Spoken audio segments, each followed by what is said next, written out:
Well, with China, of course, you're right that we have a very positive, I would say, expanding cooperation, both bilateral, UNESCO and China, as well as jointly working for African countries where China supports already many programs for teacher training in African countries. So we have established a fund in trust for teacher training. We will continue.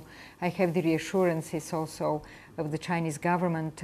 In fact, Mr. Hao Ping, the Vice Minister of Education, is chairing the last General Conference. We were visited last year by the Chinese President, the first ever such visit, historic visit at UNESCO. There's so many conflicts now around the world, so many people in need, so many people suffering, children and women especially. And when you see that engagement from China, that means that China is really concerned because of the plight and the problems that these people are suffering. So the level of human solidarity, that sense of brotherhood that China is showing is really exemplary. For us, for the United Nations, for the Department of Peacekeeping Operations, China's contribution is more than important. It's really extraordinary. And for our own credibility and our own legitimacy as an international organization, to have China's contribution, of course, is very, very, very important. Of all the members of the Security Council, China is number one. And if you put together all the other permanent members of the Security Council, added up together, they don't get up to what China is contributing. If you imagine the situation a few years from now, 2050, we will be normally 9.2, 9.3 billion people on this planet. To feed 9.2 or 9.3 billion people on this planet, we need from now to increase every year our food production, because we think that by 2050 we will need to have increased it by 50 to 75%.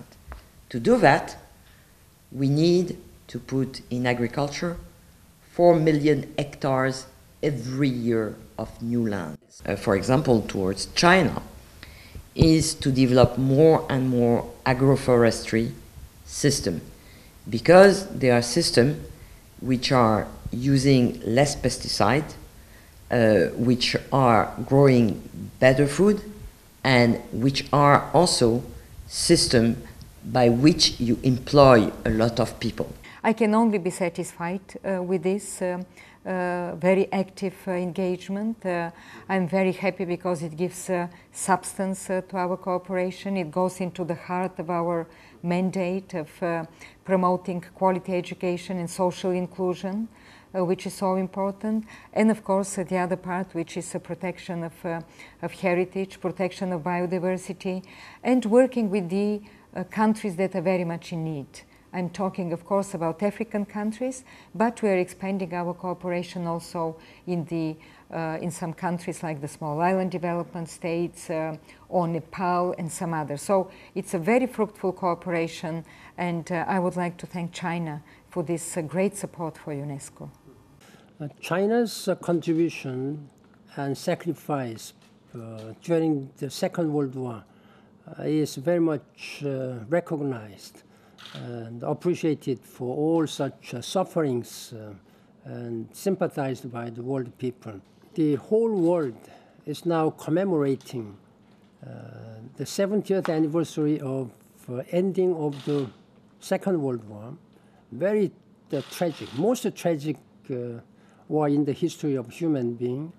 And at the same time, the founding of United Nations is important to look to the past, what kind of lessons we have been learning and how we can move ahead to a brighter future based on the lessons learned.